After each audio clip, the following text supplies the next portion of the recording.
Welcome to the next part in our series about ISO 27001.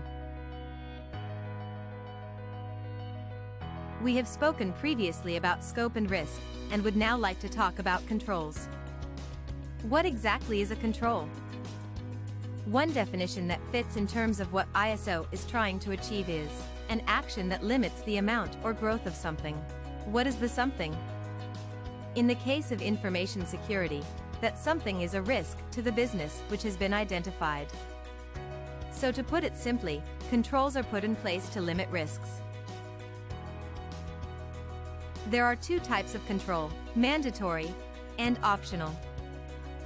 The optional controls depend upon the scope we have identified and the risks contained within that scope. These optional controls are contained within Annex A of the standard, and as we've said before, one of the tasks we need to do is decide which of these optional controls will address those risks we have identified. Mandatory controls are those that must be implemented. These relate generally to how we manage information security within the organization and are contained in clauses 4 to 10 of the standard.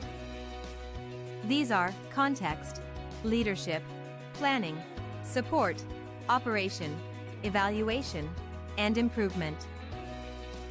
All these clauses contain controls which must be implemented and are non-negotiable. Remember that scope relates to that specific area, or areas of the business that we want to protect. Part of the risk analysis would have been to determine how we treat those risks, and what controls we would need to implement in order to do that.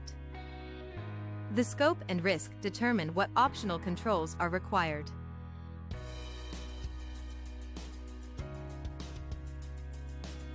As we mentioned previously, Annex A of the standard is where all the optional controls are defined, and the current version has 114 optional controls in 14 groups. The new 2022 version of ISO has 93 of these optional controls in 4 groups within the annex. These are called control objectives. The 4 new groups for the 2022 version are organizational controls, people controls, physical controls, and technological controls. This is a great improvement as it makes the choice of optional controls much easier and more efficient.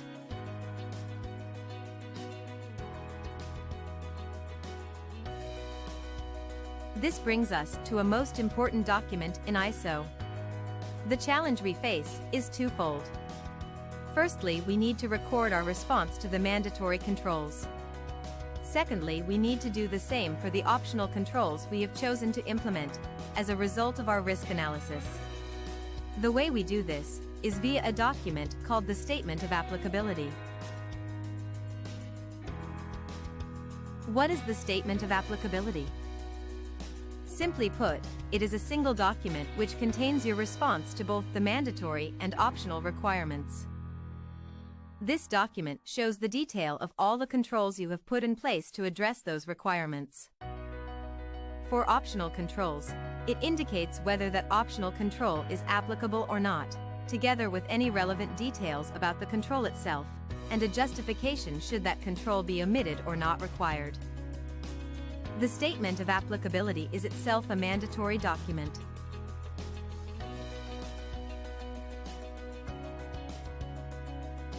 The Statement of Applicability can take many forms, as long as it records the necessary information. Here is a sample which will give you some idea of how it can look.